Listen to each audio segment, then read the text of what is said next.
This is one of our highest requested projects on the channel. Believe it or not, push sticks. And I really wanted to make sure that everybody had a full grasp on what push sticks do in the shop, because not all push sticks are created equal. So here we have 4 very different designs. They're each going to interact with different tools in different ways. So first and foremost, let's go ahead and go into the shop, figure out how to cut these out because they are so simple, and then we're going to talk about the things that they do well and the things that they do not do well. But regardless, at the end of the day, super simple, they're just push sticks. Well, y'all asked and here we are. We are finally doing some push sticks, and we're going to be making 4 different designs today that are used in 4 different ways. But before we get into any of that, I really want to talk about the types of materials that you can use and the types that I would shy away from. Today specifically, we're going to be using 3/4 inch Baltic birch plywood, but don't worry, you can use construction grade. That's going to be perfectly fine. This is just a scrap that I had lying around the shop. Next, this is MDF, and then this is one of the hardest woods that I have in the shop, Jatoba. Now, on the Janka hardness scale, this ranks up towards the top, and I really wanted to highlight this in particular because it's going to make a very pretty push stick, which we're not cutting out today, but it's going to make a very difficult to use push stick. The whole purpose behind the push stick is to save your hands from getting caught. And normally you're going to be using it and it's going to interact with the blade in a certain way, whether that's on the bandsaw or the table saw, but there's a possibility of binding. Now, the cool part about MDF is it's going to cut like butter and it's just going to shave itself off, no big deal. The issue with it is, especially if you're in a shop like mine that has a ton of humidity, it's going to swell and it's going to weaken over time. That's why plywood is going to be the way to go, because as it's laminated together, you're cutting that with the blade and it has a greater chance of cutting without chipping out. Now, as you've probably seen, your tools normally come with some type of a plastic push stick, which are great. I have used those a ton, and if you're using one of those, awesome. But always make sure that you're wearing safety glasses as you're using those, because if it does interact with the blade, instead of cutting, it's going to shatter. So one of the biggest issues with very hard woods is if you're cutting into that and that blade starts binding, you have a very high chance of kickback, and then that piece of wood just grabbing and going forward rather than just slicing off. So if you're brand new to this and you're not trying to make something that just looks incredibly fancy to hang on the wall, definitely go with plywood. Like I said earlier, we're using 3/4 inch today, but you could just as easily use 1/4 inch or 1/2 inch. I'm just using 3/4 inch because the longer you use them, the more they get torn up, and the thicker the material, the more reliable you're going to have it long term. Also, as a side note, I came into the shop this morning and I just have water all over my machine. The temperature rose steadily over the night and it's been raining for the last 3 days here, so everything just has this like fine bit of water all over it. It's disgusting. I'm really hoping that the machine doesn't rust, but I guess I'll update y'all in a future video. Let's get to cutting this out. All right, so on this project today, we're only going to be using 2 bits specifically, and those 2 bits are part of the 3 bits that you need to CNC with me, the HD beginner bits. And we're only going to be using the downtown Jenny to profile everything, and that's the only bit that you really need to use. But first and foremost, we're going to be using the 60-degree groovy Jenny, and that's going to be engraving all of our text and our graphics in this. The only reason we're doing that is just to show you that you can brand these, but it is in no way needed for you to make your push stick. All you need is the downtown Jenny. So after we're done with all the V-bit carving, we're going to switch over to our 1/4 inch down shear bit, and we're going to be doing all of our profiles. We are going to be using tabs with this specifically today, but anytime you're cutting things out in the shop, you really just want to make sure that you're getting nice clean cuts, because you're much more worried about your hands interacting with this item than if it looks good or not. So after those 2 things are done, we should have our finished parts. I do want to go ahead and say that I am putting a few strips of double-sided tape on the bottom of this project, and I'm tacking in the corners just so it's not moving around, but all of this is really overkill. If you're making something for the shop, just make sure that you're comfortable with how it is not moving and making sure that the bit can interact with it without pushing it around too much. You're going to be perfectly fine.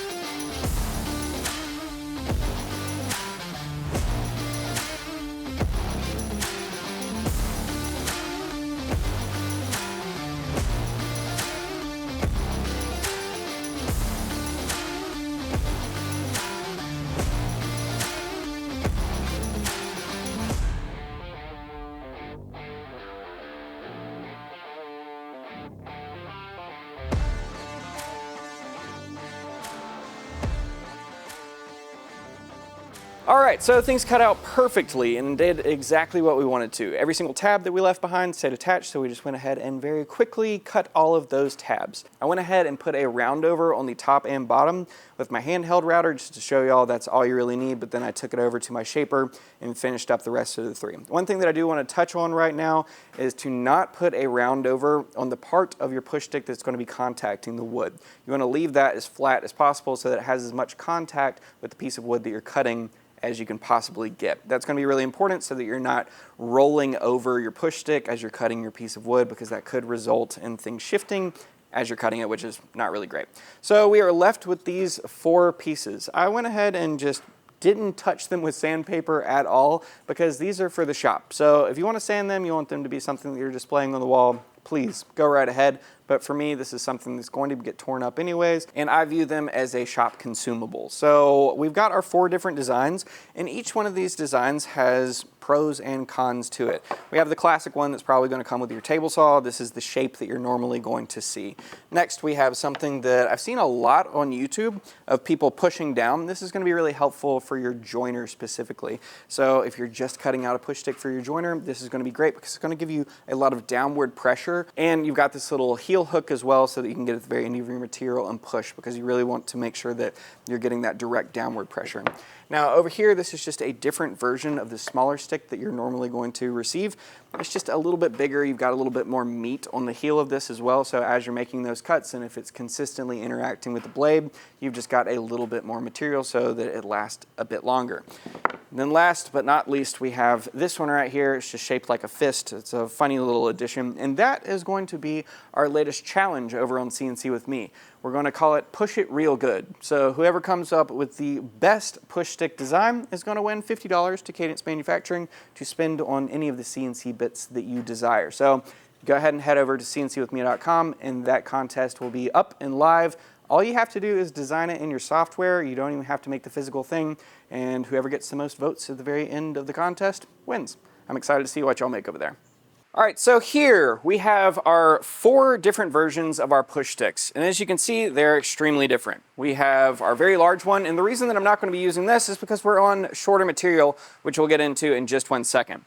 Now, these first 3 are going to be the main ones that you're going to see in your wood shop, and each have their own advantages. So first and foremost, let's go ahead and talk about the one that's going to be the most quote-unquote safe on a joiner.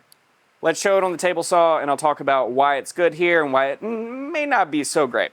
Right here we have some 8/4 inch walnut. It's just a tiny scrap to show you the capabilities. So let's go ahead and make our first cut.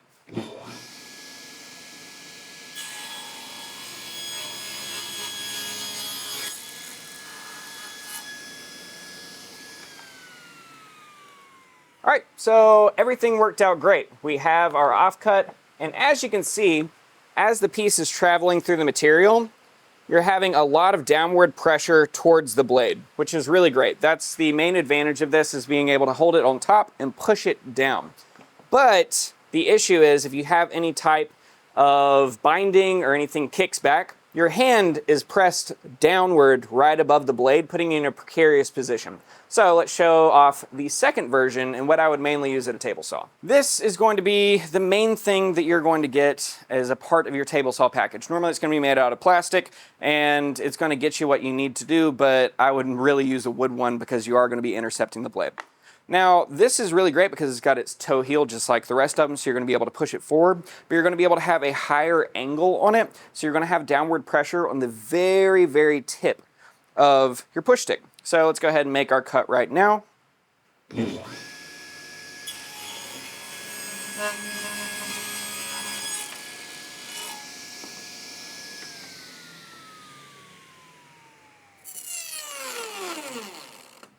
See? It's going to cut it, but it's not going to bind anything, and it's certainly not going to pull you anywhere. So, like I said earlier, these are going to be viewed as a consumable in the shop and something that you can repeatably make on your CNC as you need them. As you did just see, I only cut off a small sliver, and that got swallowed up by the table saw because I don't have a zero clearance insert in here. So as things are shifting and moving around, you really want to make sure that if anything surprising is happening on the table saw, that you have your hand as far away as possible. This is really great, especially for small stock that you can control very easily with this. Now the other version that we have right here is just a more beefy version of the first. It's going to be bigger in a lot of ways, so what I just showed of the table saw cutting it, it's just going to hold up to that a lot more. You're going to be able to cut it a lot more and still have it be useful. So you're able to get the heel of your push stick on your material and still have your hand pretty far away from the blade and get the advantage being able to push down on the front of it. So let's go ahead and make a cut with this one as well. And I'm pretty sure the material is going to get swallowed up again by the table saw. Let's see. Can y'all hear the rain? It's pouring rain, and it has been for 2 days, and it's going to for another 2 days. So hopefully y'all can hear that. All you people who never get rain, enjoy.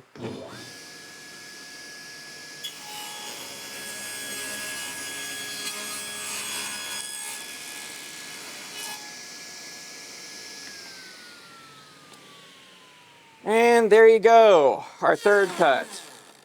Now we have cut the very top of this one as well, just to show you the differences. And you know, this one is just going to have a lot more meat, so it's going to be able to hold up to that type of abuse a lot longer.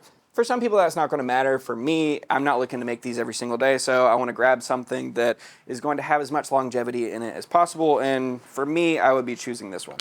All right, so now onto the fist. This is a very interesting one because it is a very fun design.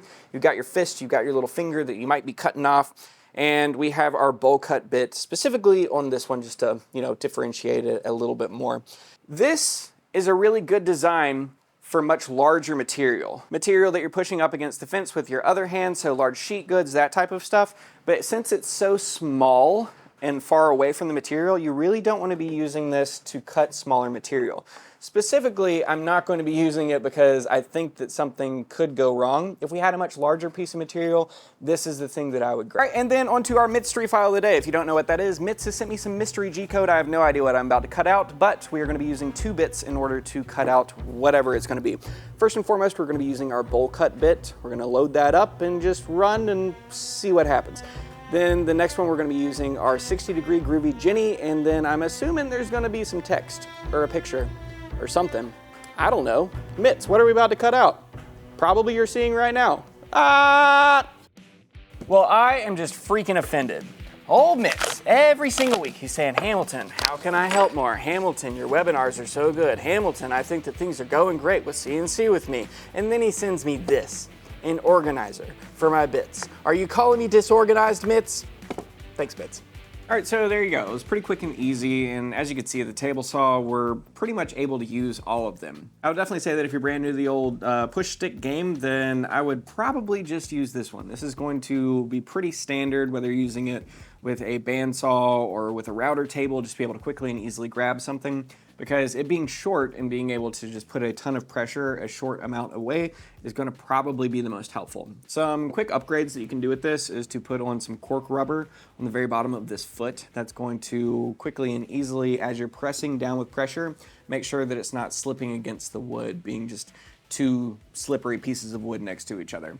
A very cheap way to do that, instead of ordering crubber, would just be to order shelf liner and put that down on the bottom of this.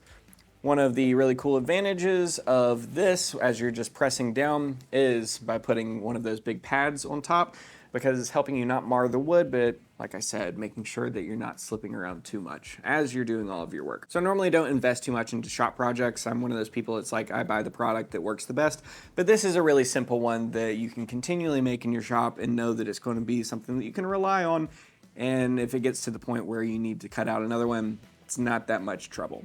You can quickly and easily use any type of your plywood scraps and just create a little army of these off to the side. So for all you CNC with me members, obviously you're going to be able to get the SVG and DXF files, but the exclusive files, being the Carveco and Vectric formats, are going to be available to you with an entire toolpathing tutorial where I'm going to sit down and go over all the nitty-gritty details on how we create these. And right now live is going to be the Push It Real Good challenge, so you can go over and design your own version of this, and whoever has the best version wins. I will say, as just a little bit of a hint, probably making something funny would do better than something else. I know I've seen a few different designs here on YouTube, people using like fists like this, but also like shoes, airplanes, all different kinds of things. So get creative, and whoever wins that contest, well, their file will be available for everybody else as well. So everybody wins at the end of the day. Thank y'all so much for taking the time to watch this video. I had a blast, and hopefully these files will be useful to some of y'all out there. And don't forget, next Friday, I'll be here. Brand new project. See you then.